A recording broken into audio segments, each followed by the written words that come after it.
सक्नुहुन्छ। म चाहिँ अब तेल हाल्न लागिरहेको छु। यहाँ चाहिँ आज चाहिँ मैले सरसोको तेलबाटै बनाउन खोजिरहेको छु। अन्त म डेली सरसोको तेलबाटै बनाइरहेको हुन्छु, तपाईँहरूले देखिरहनु भयो होला है। आज चाहिँ मैले सरसोको तेलबाट यहाँ हालेर जिरा चाहिँ भुटिरहेको छु। जिरा पनि कालो भइसकेको छ, जिरा पनि मजाले भुटिसकेको छु। अब चाहिँ प्याज हाल्नुपर्छ। जिरा भुटिसकेपछि चाहिँ अब प्याज हालेर मजाले यसलाई चाहिँ चलाएर रातो बनाउनुपर्छ क्या। फेरि प्याज राम्रोसँग पकाएन भने त्यसको मजा आउँदैन क्या। अब तपाईँहरूलाई चाहिँ कस्तो लाग्यो है, मलाई चाहिँ त्यति मजा लाग्दैन क्या। काँचो काँचो भयो भने प्याजहरू हल्का रातो भएन भने मजा आउँदैन क्या। तपाईँहरूलाई चाहिँ कस्तो लाग्छ त्यो चाहिँ भन्नु होला। अब तपाईँहरूलाई चाहिँ मैले सधैँ दैनिक रूपमा चाहिँ यस्तो भिडियोहरू ल्याइरहेको हुन्छु है। तपाईँले पनि माया गर्नु पऱ्यो क्या, सब्सक्राइब गर्नु पऱ्यो, लाइक गर्नु पऱ्यो। अनि बुवा मम्मीहरू हुनुहुन्छ भने उहाँहरूलाई पनि सब्सक्राइब गरेर भनिदिनु पऱ्यो, देखाइदिनु पऱ्यो क्या। तपाईँहरूको लागि भनेर नि म यस्तो भिडियोहरू बनाइरहेको छु होइन। देख्न सक्नुहुन्छ। कोही बेला चाहिँ डेली भिडियोहरू नआउन पनि सक्छ, किन भन्दाखेरि अब कामहरू बिजी हुन्छ होइन। आफ्नो ठाउँ जस्तो नि हुँदैन, बेला बेलामा त टाइम लाग्छ। कोही बेला अब इमर्जेन्सी भयो भने होइन, त्यसले रातिहरूमा आइन्छ कि, त्योहरूको कारणले गर्दाखेरि चाहिँ डेली भिडियोहरू नआउन पनि सक्छ है। त्यसको लागि चाहिँ तपाईँहरू नरिसाउनु होला। आज चाहिँ मैले तपाईँहरूको लागि भनेर नि आज सोचेँ मैले आज मासुको चाहिँ भिडियो बनाऊँ भनेर चाहिँ तपाईँहरूको लागि भनेर बनाइरहेको छु। आज चाहिँ मैले फ्राई नगरिकन डाइरेक्ट चाहिँ फ्राई नगर्ने, केही पनि नगर्ने, आज चाहिँ डाइरेक्ट हल्का धेरै चाहिँ सरसोको तेल हालेर चाहिँ यसमा मजाले भुटिदिएको। पहिला चाहिँ अब प्याज उड्दैछु, अब पाक्न लागिसकेको छ प्याज चाहिँ। हेर्न सक्नुहुन्छ तपाईँले, धेरै टाइम लाग्दैन। यो चाहिँ प्याज पाकिसकेको छ। यसलाई भुटेर चाहिँ अनि मासु हालिदिनुपर्छ।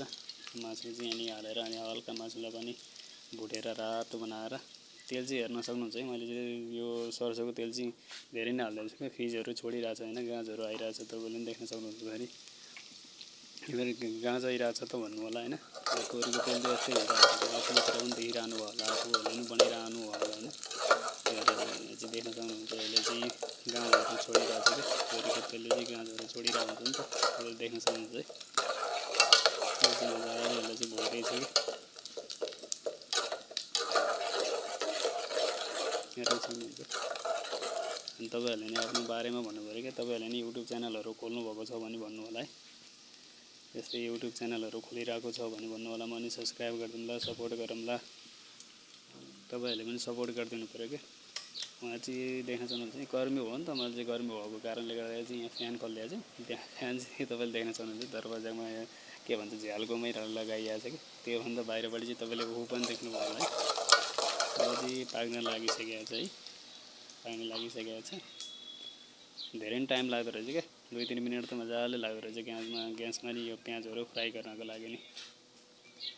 हेर्न सक्नुहुन्छ। आलु पनि मैले काटेर पुरै रेडी छ क्या। यहाँ चाहिँ मासु देख्न सक्नुहुन्छ, मजाले धोएर अब चाहिँ मासु हाल्न लागिरहेको छु। तपाईँले हेर्नु होला है मजाले।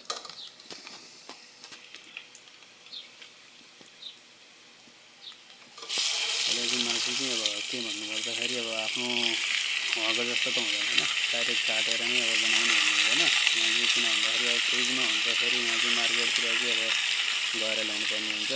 पाउनु त यहाँ पनि पाइन्छ, टाइमहरू मिल्दैन कि त्यस्तो। फेरि मासुहरू अब पोखा ल्याएर काटेर बनाऊँ भन्ने टाइम हुँदैन। कोही बेला चाहिँ अब त्यही हुन्छ, अब हप्तामा एकचोटि छुट्टी चाहिँ हुन्छ हाम्रो पनि।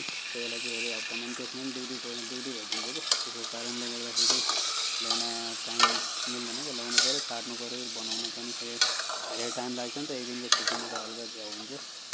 त्यसको कारणले गर्दा चाहिँ मार्केटमा गएर अनि त्यहाँबाट उठाएर ल्याउन पनि सजिलो भयो, अनि बनाउनु पनि अब काटेर राखेको हुन्छ, धेरै टाइम पनि लाग्दैन होइन। आउनलाई चाहिँ आरामले आएर बनाउन पनि पाइयो। त्यही भएर चाहिँ हामी चाहिँ मार्केटको चाहिँ ल्याउने गर्छौँ। कहिले कहिले चाहिँ फेरि टाइम हुँदाखेरि चाहिँ हामी वहाँबाट नि ल्याएर आउने गर्छौँ क्या।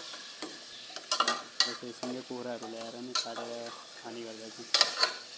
हेर्न सक्नुहुन्छ तपाईँहरूले चाहिँ यहाँ चाहिँ मजाले हामीले फ्राई गरिरहेको छु। तेल चाहिँ आज मैले धेरै नै हालिदिएको छु, नत्र यतिको तेल चाहिँ म हाल्दिनँ, किनभने तेल चाहिँ धेरै खाएको पनि राम्रो होइन, मलाई त्यति मन पनि पर्दैन क्या। यहाँ चाहिँ हेर्न सक्नुहुन्छ। अब त्यसलाई चाहिँ फ्राई गरेर यहाँ चाहिँ आलुहरू चाहिँ मैले धोएर रेडी नै छ है। अब यो चाहिँ यहाँ देख्न सक्नुहुन्छ पाकिसकेको छ कि, हल्का अब फ्राईमा चालु भइसकेको छ। मैले चाहिँ यहाँ मसलाहरू चाहिँ फेरि हालिदिएको छु कि, बेसार चाहिँ यहाँ देख्न सक्नुहुन्छ तपाईँहरूले। धेरै नै पँयालो देख्नुभयो होला है, फेरि भन्नु होला मलाई चाहिँ हेरेँ बेसार धेरै मनपर्छ क्या, त्यो कारणले गर्दाखेरि चाहिँ बेसार चाहिँ धेरै नै हाल्यो भने चाहिँ यहाँ चाहिँ चामल पनि देख्न सक्नुहुन्छ। भात पनि पाकेर रेडी नै छ। अब भात पनि पाकेर रेडी छ। अब यहाँ हेर्न सक्नुहुन्छ। अब हल्का यो चाहिँ पाक्न लागिसकेको छ। अब यसलाई चाहिँ फ्राई भइसकेको छ चिकन चाहिँ। यसमा चाहिँ पानीहरू केही पनि हाल्ने क्या, यत्तिकै। अनि सानो ग्यास लगाएर चाहिँ आलु हालिदिन्छु माथिबाट चाहिँ। अनि आलु हालेपछि चाहिँ त्यो बाफले पनि पाक्छ क्या। यताकोतिरको आलु हाम्रोतिरको चाहिँ अलिक फ्राई गर्नुपर्छ, अलिक धेरै टाइम लाग्छ होइन। यताको चाहिँ बिल्कुल पानी हुन्छ क्या, पानी टाइपको आलु हुन्छ, त्यसले चाहिँ धेरै टाइम लाग्दैन। हेर्न सक्नुहुन्छ आलुहरू पनि खुडेर मैले चाहिँ काटेर टक्क लाएर ठुलो पिस पनि बनाएको छैन। अनि चाहिँ हामी चाहिँ यस्तो काटेर अनि दुईवटा पिस यस्तो बनाएर काटेको छु। यहाँ देख्न सक्नुहुन्छ है, आलु पनि मैले अब हालेर रेडी नै छ। आलुहरू पनि देख्न सक्नुहुन्छ तपाईँले। अब यसलाई चाहिँ फ्राई भइसकेको छ। हल्का माथिबाट छोपिदिन्छु कि मैले चाहिँ यसलाई छोपेर, धेरै टाइम लाग्दैन, तपाईँहरूले देख्न सक्नुहुन्छ। तपाईँहरूको लागि भनेर नि यस्तो भिडियोहरू मैले बनाइरहेको छु। तपाईँहरूले नि सपोर्ट गरिदिनु पऱ्यो क्या। भोलिको दिनहरूमा नि यस्तो भिडियोहरू आउँदै ल्याउने छु नि त म त। तपाईँहरूले पनि भन्नु पऱ्यो, तपाईँहरूलाई कस्तो लाग्छ मैले बनाएको भिडियोहरू भन्नु पऱ्यो क्या। राम्रो लाग्छ नराम्रो लाग्छ आफ्नो बारेमा भन्नु होला क्या। म चाहिँ कोसिस गर्छु कि तपाईँहरूको जस्तो भिडियो ल्याउँ भनेर। हस् त, नमस्कार।